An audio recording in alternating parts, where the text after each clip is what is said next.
Grande abraço para você ligado na Rádio Futebol Clube. Está no ar o Bom Dia Esportes. Com muita informação para você, um raio-x da última rodada do Brasileirão. Seleção brasileira já está em Londres. E a repercussão de mais um título do Real Madrid na Champions League. Então, venha conosco hoje, segunda-feira, dia 28 de maio de 2018. O Brasil ainda vivendo momentos de muita tensão, muita preocupação, mas vamos falar de futebol, que é a nossa praia aqui. Bom dia, Zé Boquinha. Eu sei que você está irritado com a falta de gasolina. Agora, vamos falar de futebol, Zé. Bom dia. Bom dia, Carlos Lima. Não é nem irritado, né? Irritado porque os caras não chegam a um consenso, né? Uma demora danada para se acertar, enfim. Sei lá. Bom, temos que aguardar mesmo. Mas vamos falar de bola, porque tem bastante gente para falar de política nesse país. Bom, Zé, mais uma rodada do Brasileirão. Começou no sábado, né, com o Fluminense ganhando, e ganhando bem, né, da Chapecoense. O Fluminense tinha a Chapecoense como uma pedra no seu caminho, né? É um adversário que normalmente complica demais a vida do time do Abelão. Mas dessa vez não. Dessa vez o Fluminense foi lá, fez 3-1, subiu bastante na tabela. Aliás, foi uma rodada bem tricolor, hein? Tudo bem, o Flamengo assumiu, é rubro-negro, mas ó, Fluminense subiu na tabela, São Paulo subiu, Grêmio subiu, enfim, uma rodada tricolor do Campeonato Brasileiro. Além da vitória do Fluminense, teve a derrota do Palmeiras, que a gente transmitiu aqui, surpreendente, sábado de virada para o Sport, 3-2, na casa do Palmeiras. Aí a grande vitória do Flamengo, quebrando a invencibilidade do Galo em casa, 1-0, gol do Everton Ribeiro. Isso tudo no sábado. Ontem, Paraná e Atlético Paranense 0-0 em Curitiba. O Bahia de novo ganhou do Vasco de 3-0. Havia vencido pelo mesmo placar pela Copa do Brasil e agora ganhou pelo Brasileirão também. No Rio de Janeiro, Botafogo 1, Vitória 1. Aí em São Paulo, Santos 0, Cruzeiro 1. Santos perto, mas muito perto da zona do rebaixamento. Internacional de virada 2, Corinthians 1, jogo que também nós transmitimos aqui na Rádio Futebol Clube. E aí, nos jogos das 19 horas, só deu tricolor. São Paulo foi lá na Arena do América, o América havia vencido todos os jogos em casa, 3-1 para o time do Diego Aguirre, e lá em Fortaleza o Ceará continua sem ganhar nenhuma no Brasileirão, perdeu para o Grêmio 1-0, gol dele, Tony Anderson, hein, Zé Boquinha? Esse nome é bonito, né? Parece jogador de futebol americano. Mas ele explicou, é o seguinte... O pai dele... E é um lutador de boxe, né, que era o Sonny Anderson. Não. O Sonny Anderson foi um jogador brasileiro que jogou na Bélgica. E quando ele foi para a Europa, né, como o pessoal achava que Anderson era um nome assim, muito... Era pouca coisa, então resolveram criar um apelido para ele. Aí botaram o apelido nele de Sonny Anderson. Então o nome dele era Anderson e o Sonny era apelido. E ele se consagrou com esse nome... Foi artilheiro por lá, chegou a participar da seleção brasileira. E o pai do Tony Anderson, né, é fã do Sonny Anderson. Aí perguntaram para ele, mas poxa, então por que você não se chama Sonny Anderson? Né? Aí o menino falou, bom, é que a minha irmã se chama Thaís. E aí o meu pai queria que o filho também começasse com T. Aí virou Tony Anderson. Gostou da história, Zé Boquinho? Fala sério, hein? Todo um malabarismo para explicar o nome do rapaz. Ia chamar Antônio, né? Daí ia ser o Tonho Anderson.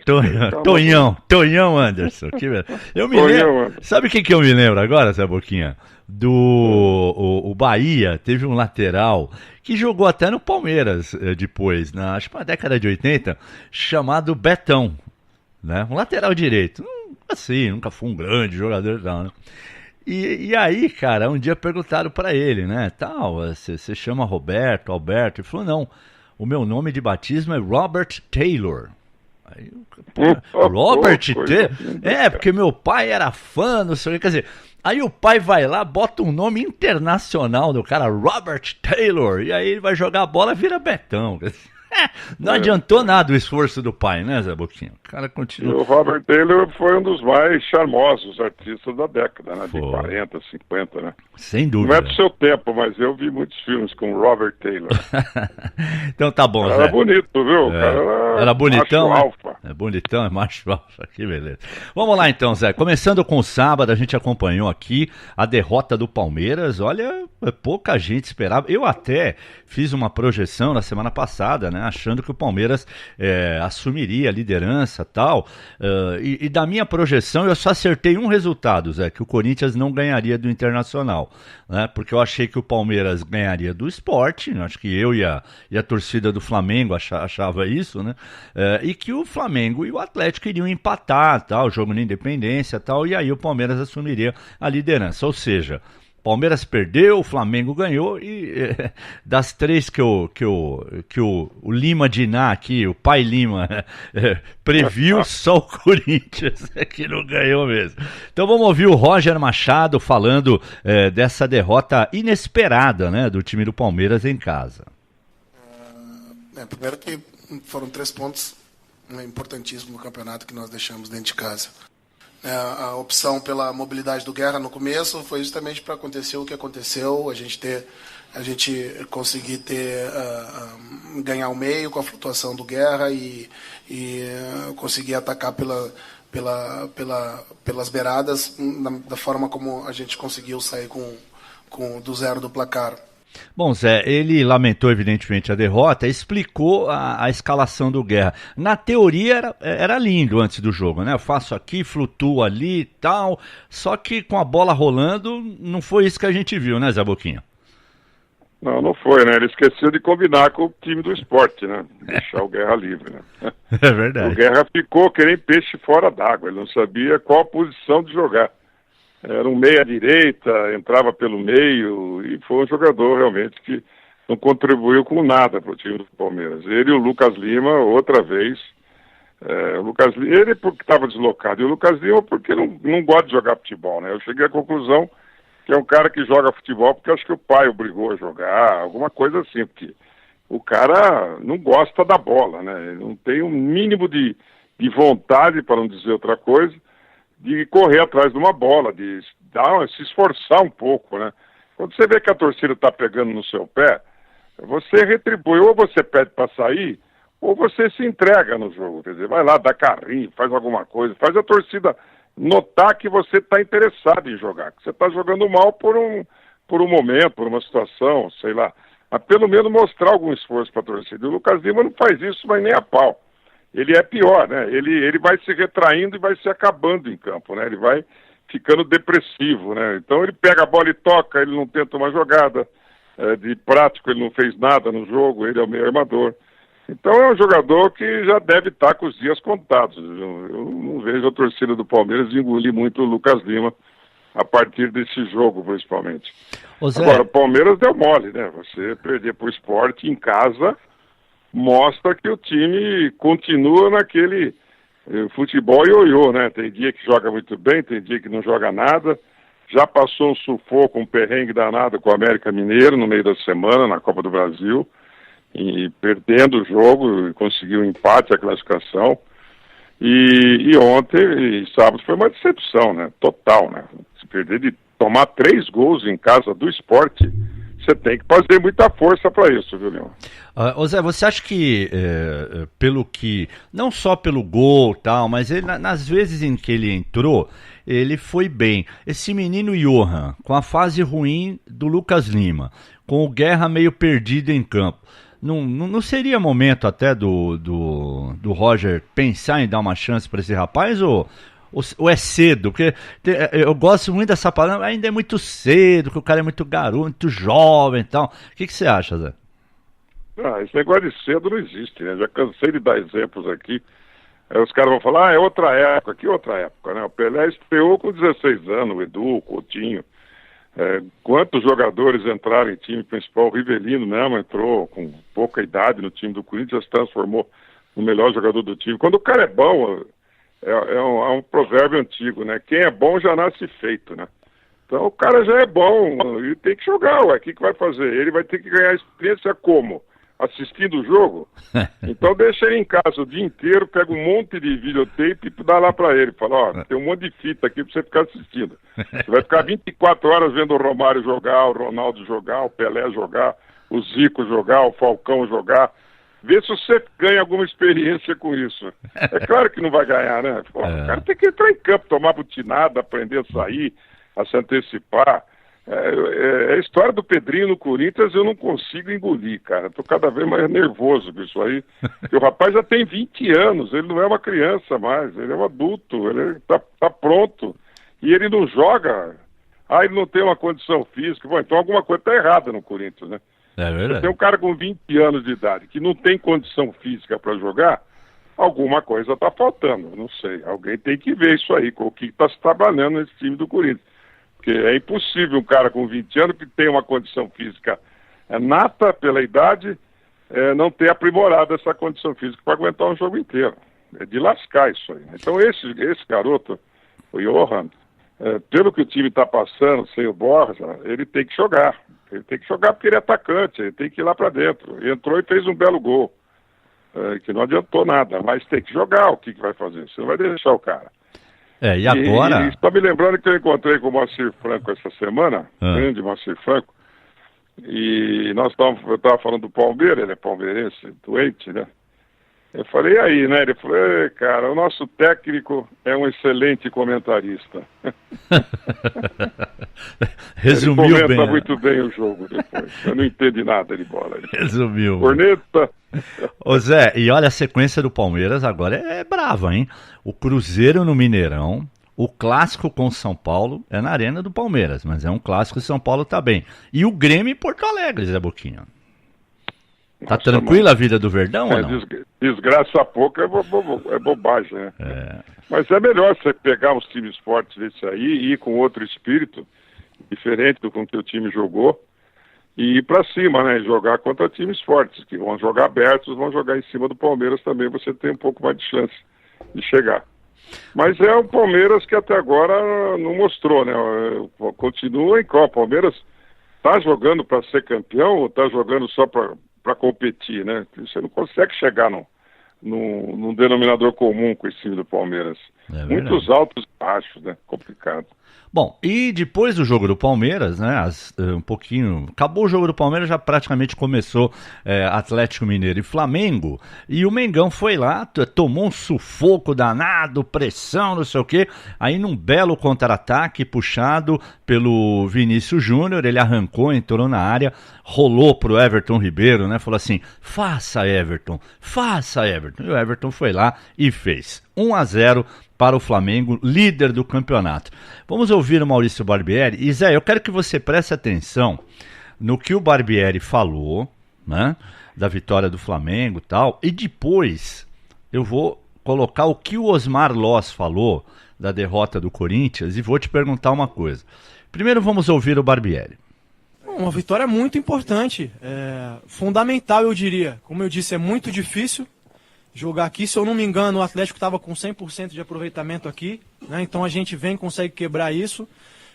A gente está muito satisfeito com o resultado. Entende que precisa buscar alternativas para reencontrar o nosso jogo, embora essa maratona realmente tenha trazido problema para a gente, as lesões.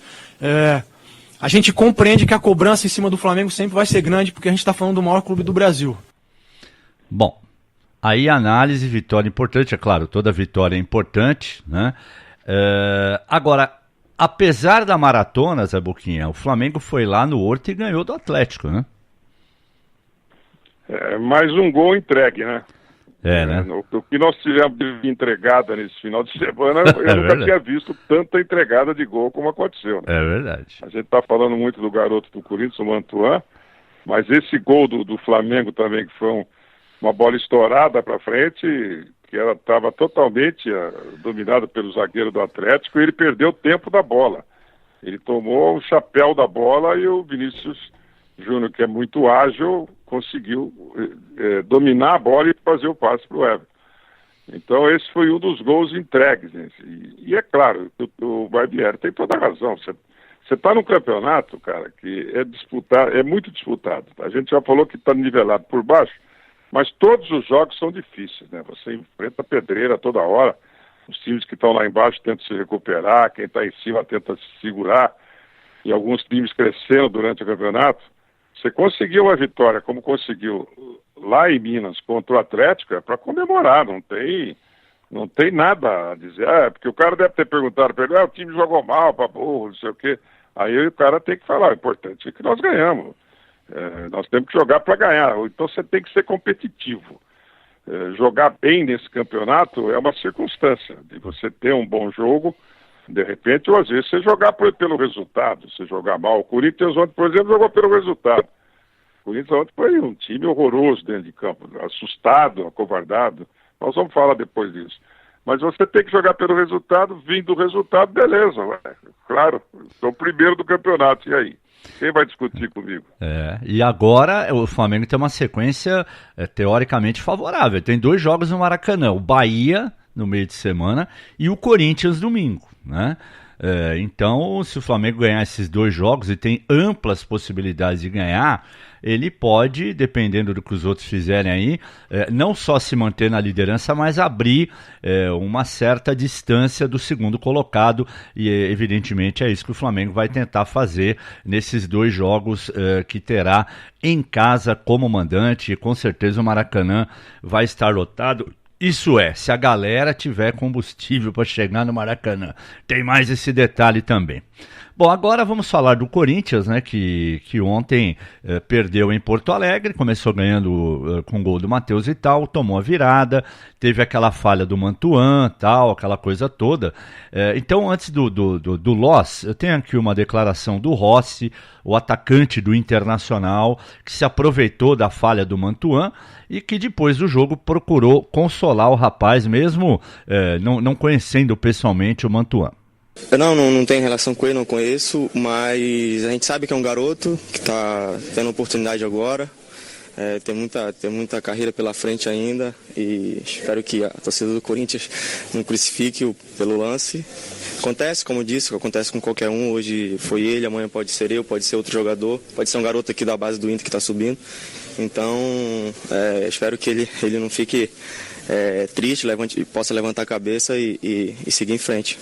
O que você achou dessa atitude do Rossi, Zé Boquinha, de consolar o Mantuan? Legal, né? É o espírito esportivo, né? O que vai fazer? O moleque fez uma besteira, não fez por querer, ele não entregou aquela bola porque ele quis entregar, né? Ele além de dominar mal a bola, ele ainda escorregou no momento de se equilibrar e sair com a bola.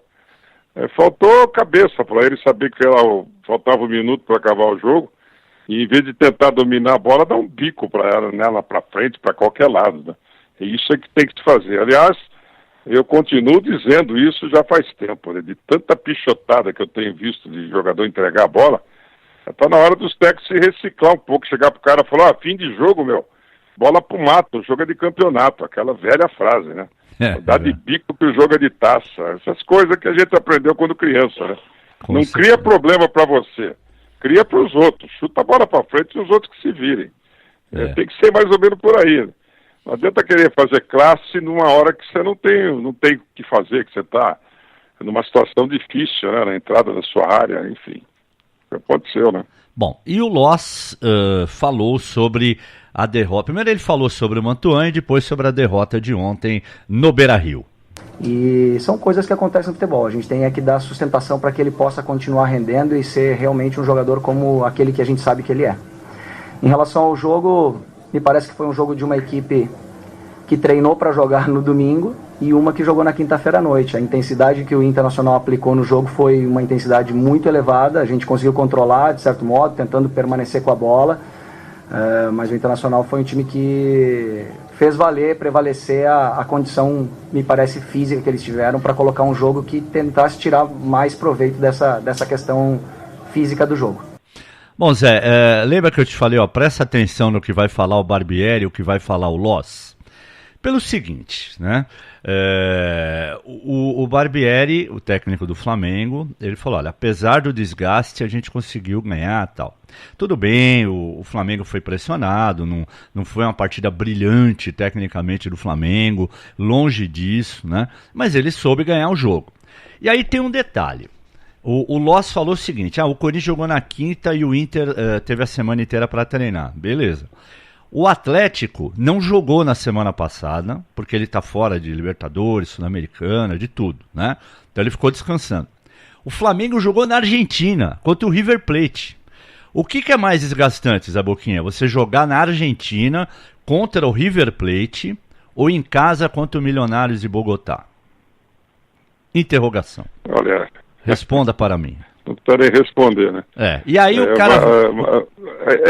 Essa muleta de técnico também é outra coisa que tem que acabar, né? O cara hoje é tratado a pão de ló, né? Isso é uma expressão antiga nossa. Hotel 5 estrelas, avião, primeira linha. O sujeito chega aqui, já tem o CK, você já vai ver como é que o cara está. O cara descansa um dia. São jogadores todos numa média de idade novos, né? Nós não temos aí o time do Corinthians, tirando o Jadson, que é o mais velho, acho que não tem ninguém numa idade assim que você pode falar. O Sheik, né? O cara já está na hora de parar, né? O Sheik, o Sheik não conta, né, Zé? Porque nem é titular, né? Então, isso não é nenhuma desculpa, né? Isso é desculpa de quem foi lá para perder o jogo, né? Porque você fala, estamos cansados, e jogamos quinta. Você já está pensando nisso antes do jogo.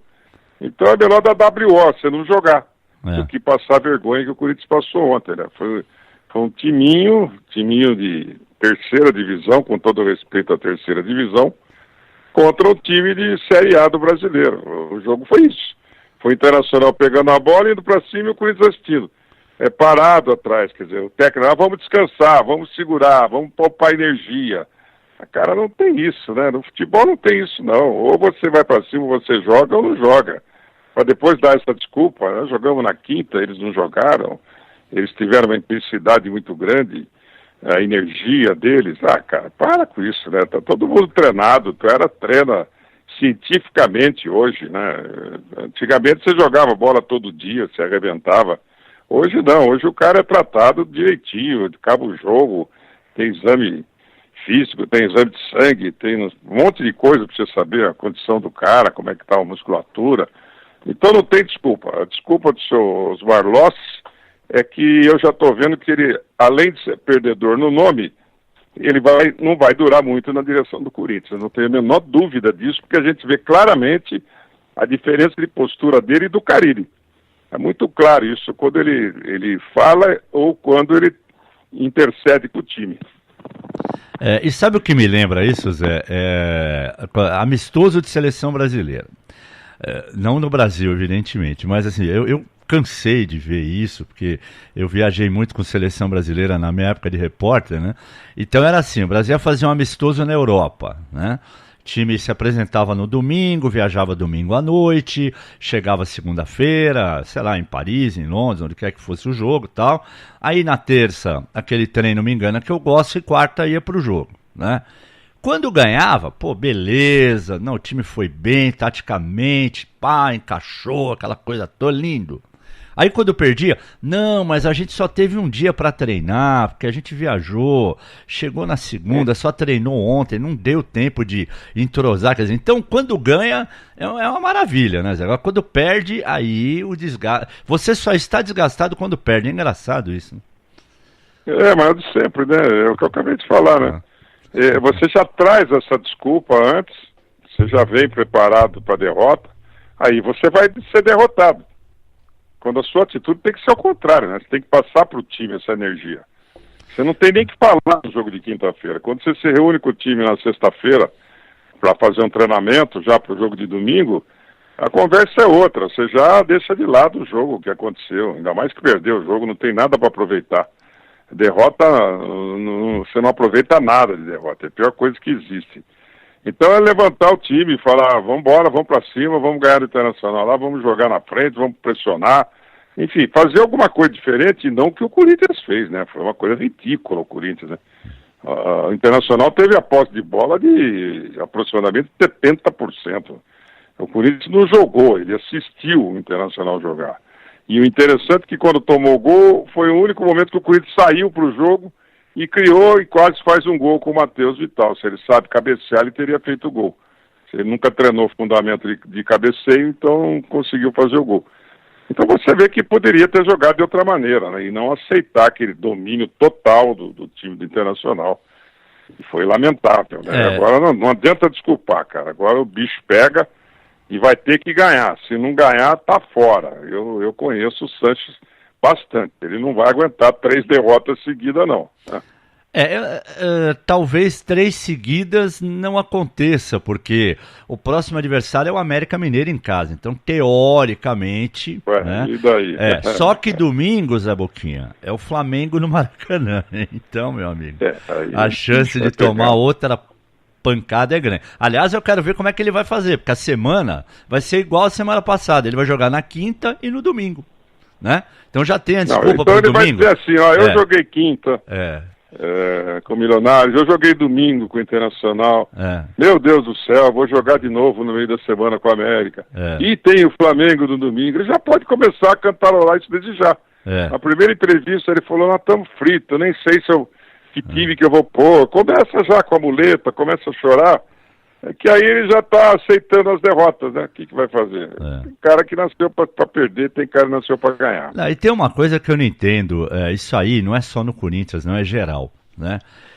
Quando, vamos imaginar, a sequência agora até a Copa do Mundo vai ser quarta domingo no Brasileirão, né?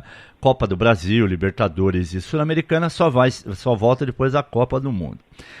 É engraçado isso. Quando é uma competição só, no caso o Brasileirão, e os times jogam quarta e domingo, os técnicos costumam repetir as equipes, mesmo jogando quarta e domingo. Agora, vamos supor, quando o jogo da quarta é uma outra competição, aí o time parece que se desgasta mais, a boquinha. Não, porque como nós tínhamos que jogar na quarta-feira pela Libertadores ou pela Sul-Americana, então eu resolvi poupar aqui no domingo. Agora pode ver que quando é Brasileirão, quarta domingo, normalmente eles não poupam jogadores, mas quando muda a competição vem essa desculpa. Como se a bola não fosse redonda, fosse tudo diferente em outras competições, né, Zé? Isso me lembra um negócio que nem vou falar. Mas é complicado, né? E a cantiga é a mesma, né? Todos vêm com a mesma desculpa, todos vêm com o mesmo proseio, iguaizinho, né? Com muita competição, nós estamos em 3 competições. Ué, cara pálida, mas você classificou por méritos para as 3 competições, então sai de uma, pede dispensa, vê a qual lhe interessa e não joga. Entendeu? Então, você luta, é que nem a história sul-americana, e você falou outro dia, né?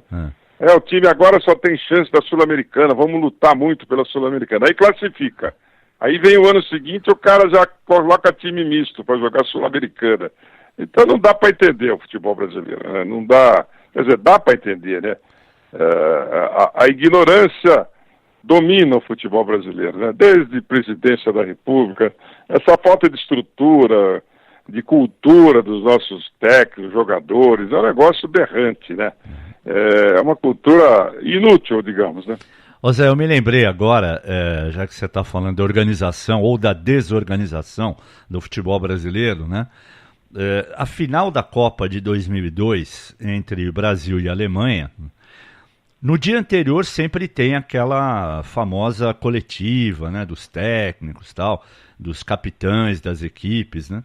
E eu nunca vou me esquecer de uma frase do Rudi Völler, que era o técnico da Alemanha, né? Porque naquele momento Brasil e Alemanha iam disputar, o Brasil para ser penta e a Alemanha para ser tetra, porque a Alemanha até então ela tinha 3 títulos e o Brasil tinha 4. E aí quando perguntaram isso para o Völler, ele falou assim, olha, se o futebol brasileiro, que dentro do campo é maravilhoso, fosse organizado fora dele, olha, ele falou em 2002 isso, hein? Vocês estariam aqui hoje me perguntando sobre o 12º título mundial do Brasil. Mas como ele não é, então estamos falando apenas da possibilidade do Brasil ganhar o seu 5º título mundial. E é uma verdade, né, Zé? Porque se o Brasil fosse organizado, ele não seria pentacampeão mundial, ele seria Deca, por exemplo, né? E o Wöhler já falava isso lá em 2002. E continua a mesma coisa, né, Zé? Pois é, eu vou me lembrar de 1966, né? Só para você ver a bagunça que é. O Brasil bicampeão do mundo, 58, 62, favoritíssimo para a Copa da Inglaterra. O que aconteceu? Convocaram 44 jogadores, formaram 4 times. Eu me lembro muito bem, é claro que há muito tempo atrás você não lembra de muitos detalhes, mas o Servilho, que jogava no Palmeiras, ele foi titular da seleção até o último jogo amistoso que foi na Europa, e ele foi cortado. Eu nunca vi aquilo, cara. O cara era o titular do time, jogou não sei quantos jogos, é só você dar uma olhada aí no Google, você vai encontrar isso. E ele é cortado. E levaram um time veteraníssimo, com jogadores totalmente sem condições. Levaram Altair de quarto zagueiro, que era um baixinho para jogar na Europa, de quarto zagueiro. Bom jogador para o futebol brasileiro, mas não tinha condição física, atlética para enfrentar europeus. E foi um massacre que foi, né? O Gilmar já estava fora de condição, já estava parando de jogar. E Garrincha e Pelé ainda segurando o rojão, né? Foi mais ou menos talvez essa a cabeça do pessoal do Brasil. Não, com o Garrincha e Pelé a gente não perde, né? E interessante que os 2 jogos que eles jogaram junto, o time não perdeu. Aliás, eles nunca perderam em seleção brasileira. Jogando juntos. Disso, né? É verdade, jogando juntos nunca perderam, é verdade. Não, Garrincha e Pelé são invictos em seleção brasileira. Então ali, em 66, a gente já via, né? Agora, eram outros tempos, era um tempo mais romântico. Todo mundo mandava na confederação, não era a CBF, era a CBD, que reunia todos os esportes. Era uma confusão desgraçada, né? E de lá para cá, a gente se organizou um pouco. Em 94 foi campeão. 98, nós poderíamos ter sido campeões se não tivesse acontecido aquele negócio com o Ronaldo, toda aquela confusão, até hoje não se explicou bem. Cortaram o Romário poderia ter se recuperado em tempo de jogar os jogos finais, talvez naquele problema com o Ronaldo, o Romário entrasse e decidisse, aí tinha problema entre o técnico com o Romário, enfim. E vem vindo, 2002, o Felipão pegou no abafa o negócio, conseguiu classificar o time, segurou o Ronaldinho e Rivaldo, que estavam contundidos, levou os 2, não levou o Romário novamente, mesmo com a pressão de todo mundo, e conseguiu organizar um time e ganhar o campeonato. Aí depois veio a era Dunga, né? Pelo amor de Deus, né? Aí não tem jeito, né? Então, é exatamente isso aí, né? Não há uma projeção, não há uma coisa bem feita, né? Como fez a Alemanha, né? O futebol da Alemanha cresceu uma barbaridade. Sempre foi forte, né? Não esquecer que a Alemanha foi campeã em 54, quando a favoritíssima Hungria metia goleada em todo mundo. E a Alemanha foi lá e ganhou de 3-2. Então, cara, continuamos assim. O presidente está preso, o outro está fugido. O que era presidente não pode sair do país, senão vai preso. O problema nosso é aquele, né? É a tarde da corrupção, né? É verdade. Tem jeito. Bom, voltando ao Campeonato Brasileiro, né? Outro paulista que se deu mal na rodada foi o Peixe, né? O Santos perdeu do Cruzeiro 1-0 no Pacaembu, já havia empatado 0-0 com o Garcilasso na quinta, torcedor chiando, pegando no pé, aquela coisa toda, né? E, de novo, o Santos colecionou um resultado ruim, né? E o Jair Ventura, ao ser questionado sobre a derrota e sobre as possibilidades de melhora, ele foi muito honesto, Zé. Olha só o que ele disse, principalmente no que diz respeito a melhorar o time para a sequência da competição via reforços. Não, isso não é novidade. A gente conversa muito, conversa com o presidente, com o vice-presidente, a gente conversa direto, a gente sabe da necessidade de reforço. Só que o único problema é financeiro. Não é uma questão que o Santos não acha que a gente precisa. A gente não tinha nem os jogadores suficientes hoje para completar um banco. por conta das lesões. Mas a torcida que está me escutando aqui, ela não quer saber disso, tem que vencer. Ela não quer saber se o elenco a gente não tem peça suficiente, ela não quer saber que o Santos está sem dinheiro, a gente tem que dar um jeito. E é isso que a gente vai procurar fazer. O torcedor não quer saber se falta dinheiro, mas está faltando e está difícil para o Santos, hein, Zé? Mas há quanto tempo o Santos é desorganizado? Explica para mim. Há quanto tempo você ouve essa mesma coisa? É verdade. O Santos é um enxame de marimbondo no Santos. A verdade é essa. Ninguém se entende no Santos. Mesmo na fase boa, o Santos tem problemas sérios de presidente, coisas mal explicadas, dinheiro que foi para não sei aonde. O Santos é dirigido como um time pequeno. Esse é o grande problema do Santos. O Santos não tem uma mentalidade de time grande, que é o que representa o Santos. Não é a maior torcida, não é. Possivelmente que ele é a quarta torcida do estado de São Paulo. Mas é grande a torcida do Santos. A era Pelé, depois Robinho, Neymar, a garotada. Então é um time que tem torcida, é um time de uma cidade. E eles não. Parece que eles tratam o Santos como time pequeno. Quem entra lá, entra numa bacia das almas, sabe? E o tempo todo é isso aí. O culpado não é o técnico, não. Você não tem jogador, você vai fazer o quê? Milagre? Você vai subindo da base, de bacia, né? De baciado. O Santos você vendo a base. E a base do Santos, a garotada, é muito boa. Toda hora você tem uma boa revelação no Santos. Mas você não consegue dar estabilidade, né? Esse problema financeiro é terrível, né? O Santos não consegue ser administrado como deveria ser, como a potência que o Santos é, né? Com o nome que o Santos tem internacionalmente e pelo que ele representa. Então fica aquela, né? Você vai aparecer outro Neymar agora para salvar o Santos? Mas e o dinheiro, e a estabilidade? O Santos está devendo para todo mundo, né? O Santos tem uma dívida enorme, não só, talvez, com os jogadores, mas digamos assim, em termos de cidade, né, de fornecedores, o Santos não paga ninguém. E parece que não quer pagar, né? Então é difícil entender o Santos. O Santos realmente é uma administração falida e difícil de você reerguer. E o resultado está aí, né? E como disse o Jair, né? O torcedor quer vitória. Se cansa de falar que o torcedor brasileiro não é esportista, ele é vitorioso. Ele quer vitória. Se não tiver vitória, o técnico vai cair daqui a pouco, porque a torcida vai fazer pressão e vai estourar sempre no técnico, né? O cara não consegue fazer milagre, então tem que vir um outro santo.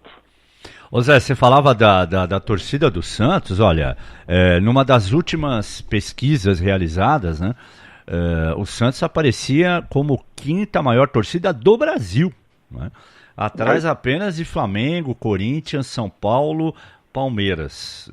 Então o Peixe tem uma bela galera. Eu falei a quarta de São Paulo, a quinta do Brasil. O Santos, eu me lembro, o Santos perdia lá atrás, antes do Santos começar a se projetar, ele perdia para o Jabaquara em Santos. A torcida do Jabaquara era maior que a do Santos, dentro de Santos.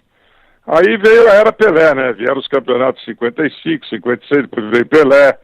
Aí foi uma dinastia no futebol, não só brasileiro, praticamente mundial do Santos. Foi um time que... Aí foi a geração que hoje os filhos são santistas. Aí vem Robinho, vem antes Juari.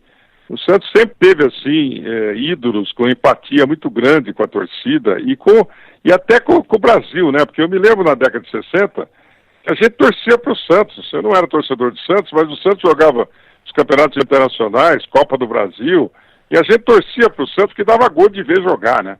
Assistir o Santos jogar era a mesma coisa que ir para um espetáculo, para uma orquestra sinfônica, né?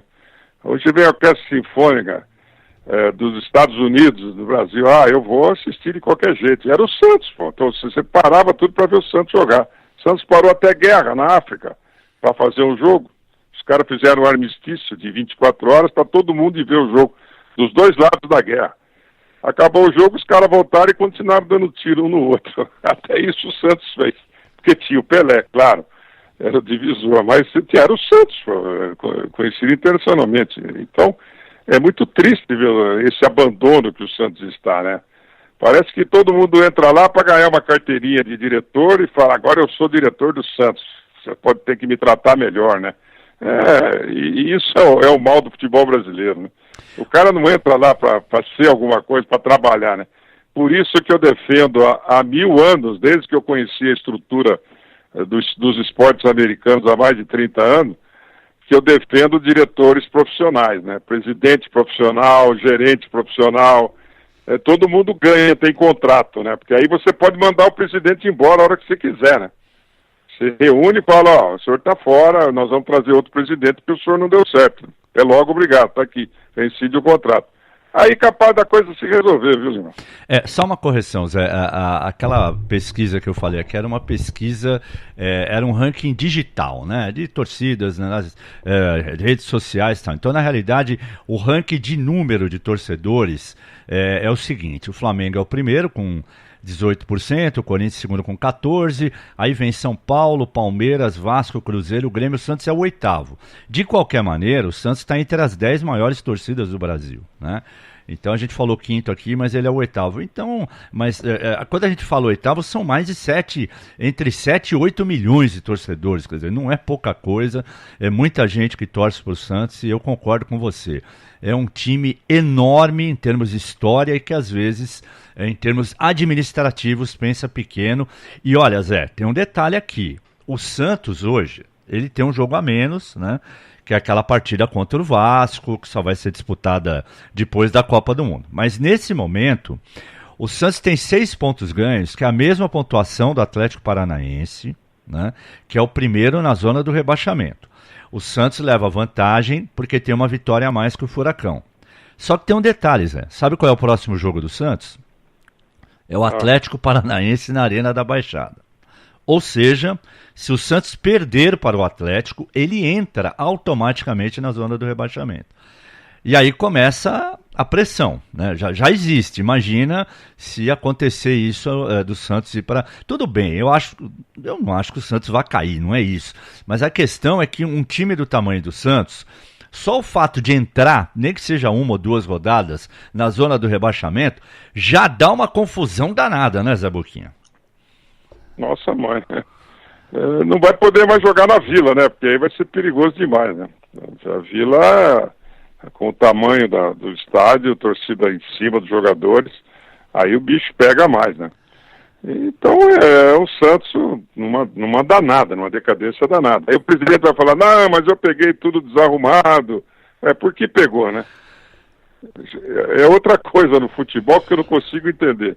Tem uma briga para ser presidente, todo mundo quer ser presidente. Aí o cara entra, começa a dar errado e fala, mas estava tudo abandonado. Mas por que você quis ser presidente? Ou você entrou para arrumar ou não entrasse, pô. É verdade. Deixasse para outro que tem condição de arrumar. Quantas vezes você ouviu isso na sua vida? Várias. De repórter? Várias vezes. Né? Eu cansei de ver o cara chegar e falar, mas estava tudo em dívida. E no seu... Mas, se você não tinha um plano de trabalho, se você não era do clube, se você não se candidatou para tentar arrumar o clube, você se candidatou para quê? Para dizer que é o presidente do Santos? Isso não interessa, você precisa de alguém lá. É como a gente, em qualquer nível no Brasil hoje, é o problema que nós temos de gerenciamento, né? Não só no esporte, né? E aí hoje já muros pichados, né, numa das sedes aí do Santos, aquela coisa que a gente já sabe. E não adianta nada também, não adianta né? nada. A torcida vai pichar muro pra quê? Não adianta nada, pô. Vai estragar o que o clube tem? Vai lá, quebra a coisa, não adianta nada. Bom, pelo menos a boa notícia no Santos é que o Bruno Henrique voltou, né, e tomara que esse rapaz não se machuque de novo, porque é impressionante, ele é um grande jogador, mas que tem sofrido aí com contusões, teve aquele problema na vista, aí voltou, teve problema muscular, ontem quase marcou um gol, se chocou com a trave, podia ter sido uma coisa, né, pior, ainda bem que não foi, né. Então, tomara que esse menino aí tenha uma sequência, porque é um cara que faz muita falta para o time do Santos. Bom, falamos aqui de várias derrocadas do futebol paulista. O Palmeiras perdeu, o Corinthians perdeu, o Santos perdeu, porém, Zé Boquinha, o São Paulo ganhou. O Tricolor ganhou bonito do América em Belo Horizonte. O América estava invicto em casa. Aliás, os dois times mineiros, né, tanto o Atlético quanto o América, vinham com campanhas invictas no Independência. Aí o Atlético perdeu no sábado e o América acabou perdendo no domingo.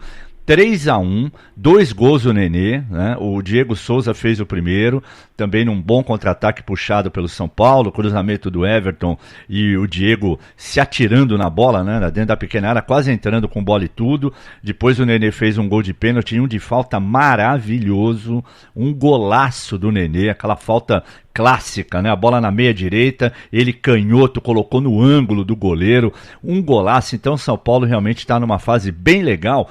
E o Diego Aguirre ontem, Zé, falou uma coisa que eu achei, de toda da coletiva dele, o que eu achei mais interessante, e tirei aqui, né, pra gente ouvir, foi o que ele falou sobre o Diego Souza. Vamos ouvir. Uma coisa que fala de Diego Souza, quando os fatos são os que dão a razão. Faz um mês eu escutei muitas opiniões que Diego Souza não era centroavante, e é um baita centroavante. Também pode jogar de meia, mas é um centroavante que faz gol todos os jogos. Então estou feliz porque ele está ajudando, e foi uma contratação importante de São Paulo, e ele está liderando o ataque com muita qualidade e muita personalidade. O que eu achei mais legal foi ele dizer assim, porque o Diego, ele tem dificuldades de falar português, ele fala aquele portunhol, né, misturando as palavras. Mas quando foi definir o Diego, ele é um baita centroavante. Usou a palavra do nosso craque Neto, Zé Boquinha, para definir o Diego Souza. É tudo isso mesmo, ou o Aguirre está muito empolgado com o Diego, Zé? É gozado que até um mês atrás ele estava em disponibilidade, né? Teve uma viagem aí que o Diego não foi nem relacionado, né? É verdade. Não me lembro bem qual foi. E Rosário, aí acho que alguém chegou pro Diego Aguirre e falou: meu filho, bota o cara para jogar, senão a gente não consegue vender. Eu não tenho dúvida que aconteceu isso. Você vai tirar o cara até do banco, aí não dá, meu. O cara custou dinheiro. Então, se ele não vai jogar, se ele está mal, nós temos que botar ele para jogar. Quem sabe ele faz alguma coisa boa e a gente consegue vender.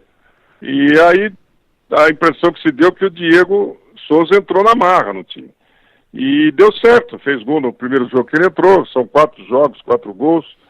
É um jogador interessante, ele não é um jogador ruim, é um bom jogador, cara que foi de seleção brasileira. Foi onde passou, deixou sua marca, né? Alguma coisa estava errada com ele.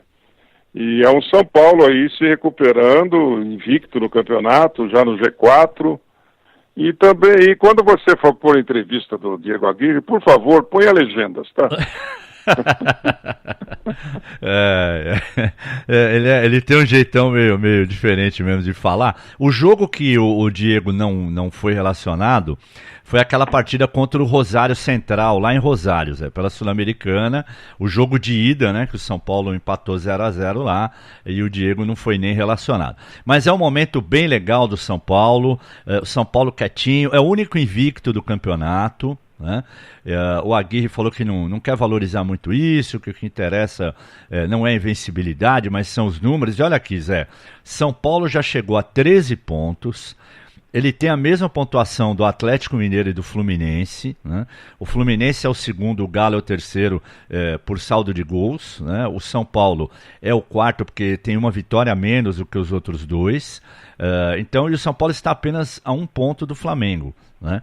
Desde 2015 o São Paulo não lidera um campeonato brasileiro.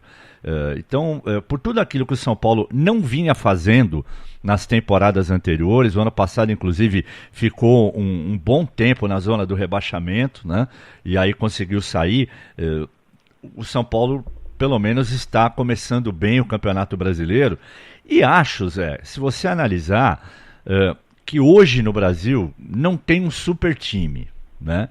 Existem bons times, até o Palmeiras, que a gente pintou como um grande elenco e tal, não tem correspondido, né? Então, o Grêmio vira e mexe, coloca time reserva porque, claro, a prioridade é Libertadores e Copa do Brasil. O Cruzeiro, a mesma coisa. O Palmeiras, mesmo quando coloca o time reserva, tem um time bom, mas às vezes também não vai bem. O São Paulo pode se aproveitar numa dessas aí e se colocar ali no meio do povo que está na parte de cima da tabela e quem sabe até sonhar com o título. Ou eu estou sendo otimista demais com o Tricolor, Zé Boquinha? Não, é um campeonato que a gente sempre fala que é nivelado por baixo. O São Paulo está jogando arroz com feijão. O Diego Aguirre tem seu grande mérito de ter começado a arrumar a defesa, aí vai ajeitando o ataque. A contratação do Everton foi espetacular, é um jogador que, como a gente diz lá na minha terra, desce do caminhão jogando, sabe? Não precisa esperar, não precisa fazer teste, não precisa fazer nada. Já entra, pega a camisa e fala, é você e mais 10. E ele assumiu isso, está jogando bem, é um belo jogador. Então é o São Paulo que vai comendo mingau pela beirada, né? Vai chegando e com ótimas condições. Agora, para ser campeão já é difícil você falar, mas é um time para disputar esse G4 aí da situação que está. É um time de 10º lugar para cima, sem dúvida nenhuma. E o único detalhe do São Paulo é que, apesar de fazer defesas espetaculares, o Sidão ainda não caiu na graça da torcida. Porque de vez em quando ele dá umas entregadas que, olha, aquela mania de sair jogando com o pé, né? Oh, meu Deus do céu, quando é que vai acabar isso, né?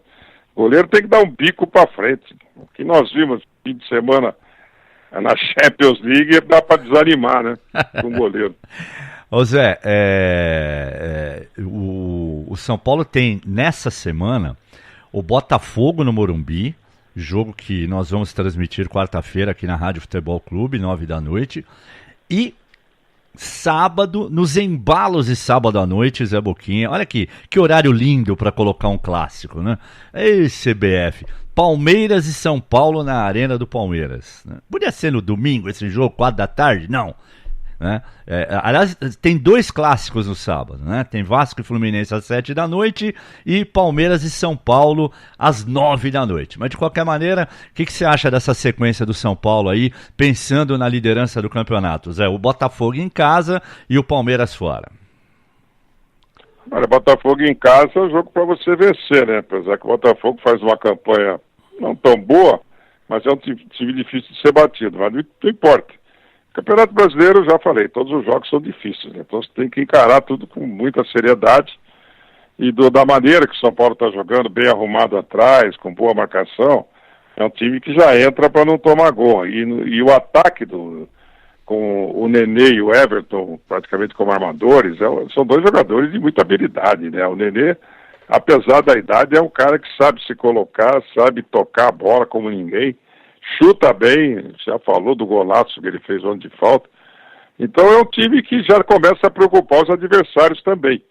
Ninguém vai começar a vir para cima do São Paulo de peito aberto. Os caras vão começar a respeitar o São Paulo, porque é um time que está brigando por ótimas posições do Campeonato Brasileiro. Agora, sequência é sequência, né? Não importa quem você vai jogar, qualquer jogo vai ser difícil.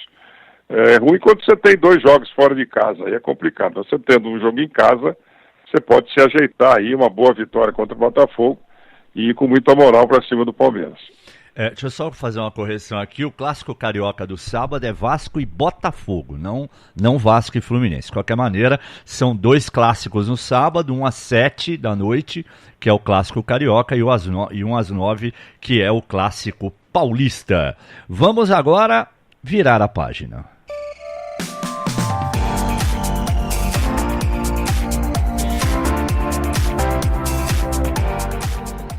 Zé Boquinha, acompanhamos no sábado aqui no plantão da Champions, mais um título do Real Madrid, né?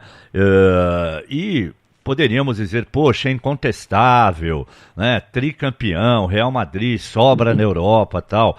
Mas não dá para falar isso por 2 motivos. Primeiro, a entrada, não vou dizer que seja criminosa, mas desleal, né, do Sérgio Ramos no Salah e as falhas do goleiro Karius, né, Zé Boquinha? O Real Madrid começou a ganhar o título com a contusão do Salah, né? É difícil também você falar se o cara foi lá para machucar o cara, porque afinal ele agarrou, puxou, não foi um pontapé, né? Geralmente você fala em entrada desleal quando o sujeito vai dar um pontapé no cara, não foi o caso, né? O Sérgio Ramos tentou deslocá-lo e ele deu muito azar, né? Porque não foi nem o braço que o Sérgio Ramos prendeu, né? Foi o outro, né? Que ao cair é que ele rolou em cima do ombro esquerdo e se contundiu. Tomara que ele recupere para a Copa. Mas a partir dali, até aquele momento, o Liverpool dominava o jogo. O Liverpool chegava mais, tinha mais a bola. E daquele momento em diante o jogo mudou completamente, né? E logo em seguida o goleiro faz uma pichotada absurda, que não dá nem para entender o que aquele cara fez, porque jogar aquela bola com a mão ainda, e a mão você tem muito mais facilidade do que com o pé, claro. Com a mão você pode mudar a direção a hora que você quiser. Ele fazia aquele tipo de jogada, jogar a bola no pé, parece até coisa combinada, pô. E a partir dali o Liverpool não se arrumou mais, ainda que empatou o jogo, criou uma certa esperança. Aí entra o Bale, né? Que até hoje eu não sei porque como é que o Bale é reserva no time do Real Madrid, né? Não, é outra coisa de técnico que não dá para entender, né? O cara é de uma classe, de uma condição técnica extraordinária, forte, bom chutador, faz um golaço de bicicleta e daí chuta uma bola do meio do campo despretensiosa e o seu Karius espreme uma laranja, né? E joga para dentro, né? Culpado direto da derrota do Liverpool, o goleiro, né? Não tem nem o que discutir. E o técnico até falou, não tem mais o que culpar, deu azar, coitado, tal, mas que coitado. O cara não está preparado para jogar uma final de Champions, vai estar preparado para quê, Lima? Para disputar o desafio ao Galo, pô? É verdade. Agora, infelizmente... Aliás, o desafio ao Galo era uma competição sensacional, né? Que delícia. Sem dúvida. Todo domingo de manhã no campo do CMTC Clube, né? Zé, agora o fato lamentável, além das falhas dele, é que o rapaz está sendo ameaçado de morte, Zé. Inclusive a polícia inglesa está preocupada com isso, as ameaças ao Karius, né, depois das falhas. Infelizmente, aqui no Brasil às vezes acontece isso e na Europa também. Aparentemente, os torcedores que estavam no estádio até aplaudiram, o Karius foi lá, pediu desculpas, aquela coisa toda, mas ele, nas últimas horas, tem sido ameaçado de morte e isso é muito triste, né? O Sérgio Ramos, ele mandou uma mensagem para o Salah via rede social, né, dizendo que o futebol te ensina da forma mais doce algumas vezes e da forma mais amarga em outras. Antes de tudo, somos companheiros. Rápida recuperação, o futuro te espera. O que você achou disso, Zé? Ganhou, né? Tá tudo bem, então eu mando uma desculpa, né? Mas Sérgio Ramos, eu volto a dizer, né? A gente falou na hora, é o tipo da jogada que podia ter sido evitada, né? Ele não precisava agarrar o cara, dar aquele puxão que ele deu. Mas é uma jogada de futebol, né? O que você vai... Não tem como, né? Você, numa disputa de bola, você não enfiar o braço, não agarrar. Eu volto a dizer, seria desleal demais se fosse um pontapé, né? Tivesse quebrado uma perna, estourado um joelho, dado um carrinho perigoso. Ela ali levou a pior o mais fraquinho, né? Que era o Salah. O Sérgio Ramos tem o dobro do tamanho dele, da força dele, e o arrastou pelo braço e o desequilibrou. É azar do jogo, vai fazer o quê? Agora tentar se recuperar, não tem. Passou e vamos para a próxima.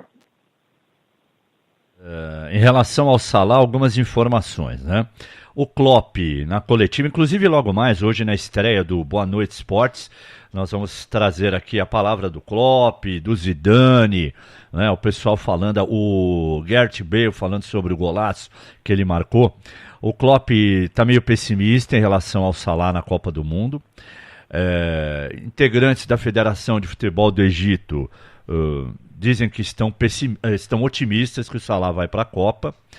O Salah colocou numa rede social que ele está otimista, que ele vai para a Copa, e que em 2 semanas ele estaria recuperado. E um amigo muito próximo do Salah também publicou que ele vai demorar 3 semanas. Então, ele vai para a Rússia, Zé. Se vai conseguir jogar, a gente não sabe. Em relação... uma outra coisa que chamou a atenção na final da Champions, e que a imprensa, principalmente espanhola, está repercutindo muito, é que o Cristiano Ronaldo, em meio à festa lá de mais um título, deixou nas entrelinhas que ele não vai continuar no Real Madrid, né? E aí o pessoal que cobre o Real Madrid veio com a informação de que ele ficou incomodado com a possível contratação do Neymar, Zé Boquinha. E deve ter ficado sim, né? O que vai trazer Neymar se eu estou aqui, né? Se eu resolvo tudo, se eu sou o melhor jogador do mundo. Agora, não se sabe se o Neymar vai ser contratado, né? A gente não sabe nada disso aí, se é um balão de ensaio, se é uma certeza. E, de repente, ele tem uma proposta milionária para sair. E deve estar pensando, eu já ganhei de tudo aqui, já fiz tudo aqui, não tenho mal o que fazer no Real Madrid. Agora eu vou ganhar um monte de dinheiro e vou embora. Já não sou criança. Pode ser também. Quantos anos ele tem para jogar no nível que ele joga? Porque ele é um jogador que depende muito da condição física. É verdade. Mais 2 anos, mais 3 anos no máximo, ele vai jogar nesse alto nível, depois acabou. Então, provavelmente, não é só a vinda do Neymar, não. Alguém chegou nele e falou, tem um caminhão de euro para você aí, topa? Ele falou, opa, vamos conversar. Ganhou mais um título. De repente, Zé, Neymar no Real Madrid e Cristiano Ronaldo no PSG? Pode até ser, né? Uma troca boa, né? Os dois vão para áreas novas, né? O Neymar no Paris Saint-Germain, ele não foi mal, né? O Neymar fez gol em todos os jogos. Ele foi a estrela que precisava, né? O time ganhou, o grande problema foi a Champions League, que o time não conseguiu passar. E o problema dele com o Cavani, né? Aquilo ali, faltou técnico ali para resolver, né? Sabe aquela história? Você tem 2 jogadores desse tamanho, você tem que ter um técnico do tamanho dos 2. Um cara que depois do jogo chama os 2 na secretaria e fala, e dá um murro na mesa e fala, quem manda aqui sou eu. Vocês não mandam nada, vocês vão jogar, vocês ganham um baita de um dinheiro para jogar futebol. Agora, quem determina o que vai acontecer aqui dentro do campo sou eu, sou Joe. Certo? Certo. Suis je suis le homme que va à la décision ele champ. Então é isso aí que faltou, cara. Só foi cada um no seu lugarzinho e toca o barco, vambora. Aí acabou, né? Porque a torcida fica irritada, quer dizer, criou-se um monte de coisa em volta disso que não precisava criar. Falta de técnico. Tanto é que o técnico saiu. E tem gente que acha que quando o time é muito bom, qualquer um dirige. Muito pelo contrário. Então, logo mais no Boa Noite Esportes, que estreia hoje, às 8 da noite, você vai ter uma cobertura completa sobre a final da Champions League.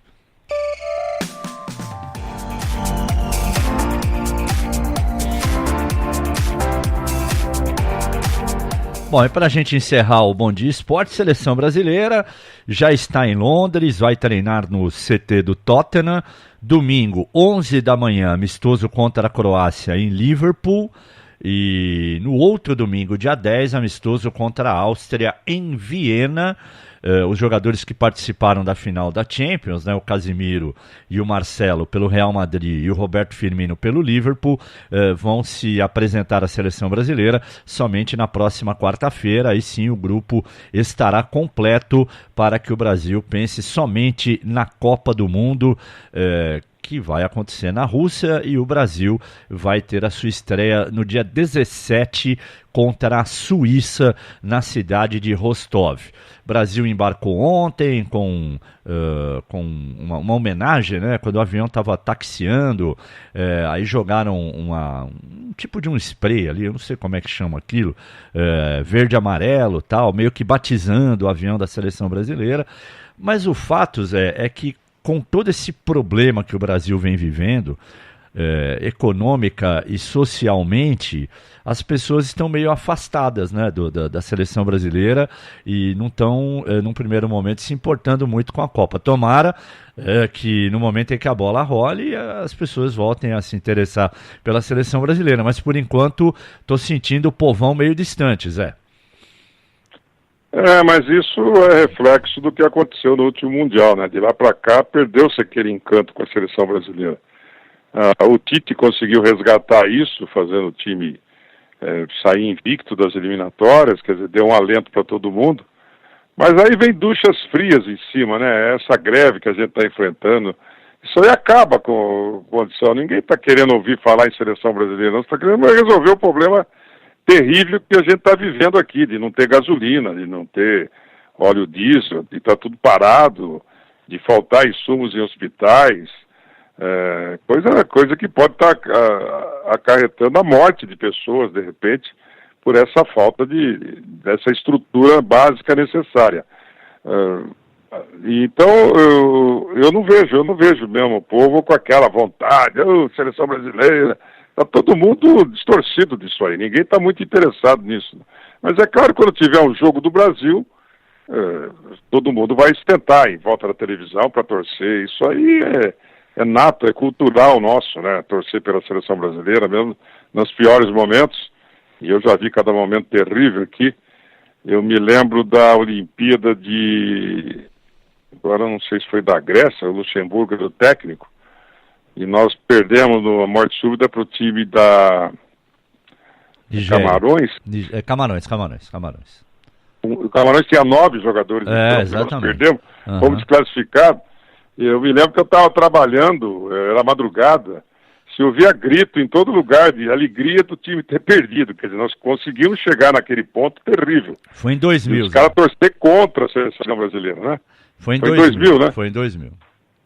Então, e de torcer contra a seleção brasileira, né? Agora, hoje, o ânimo é outro, né? Já não tem... Tá todo mundo ressabiado com o 7-1 ainda da Alemanha, com aquele vexame que nós demos aqui no Brasil, também por falta de planejamento, por escalações erradas do time. Enfim, a comissão técnica acreditou que poderia, com os jogadores que tinha, ganhar, e não era bem assim. Mas na hora que chegar o jogo, todo mundo vai torcer, vai querer assistir.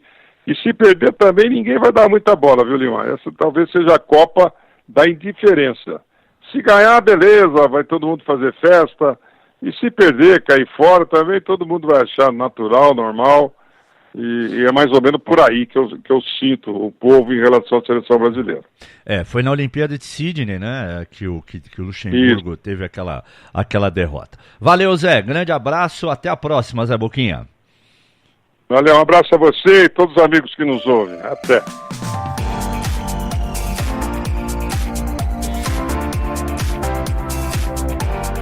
A qualquer momento tem o Click Time aqui na Rádio Futebol Clube, atualizando as informações do esporte.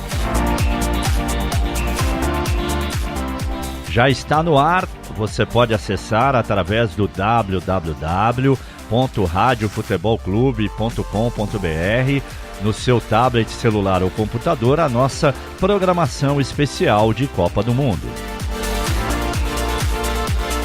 Logo mais, às 8 da noite, a estreia do Boa Noite Esportes. Fique ligado. Obrigado a você que curte as nossas páginas nas redes sociais, através do @RádioFutebolC, @RádioFutebolC, no Twitter, no Facebook e no Instagram. Rádio Futebol Clube. Somos apaixonados por esportes.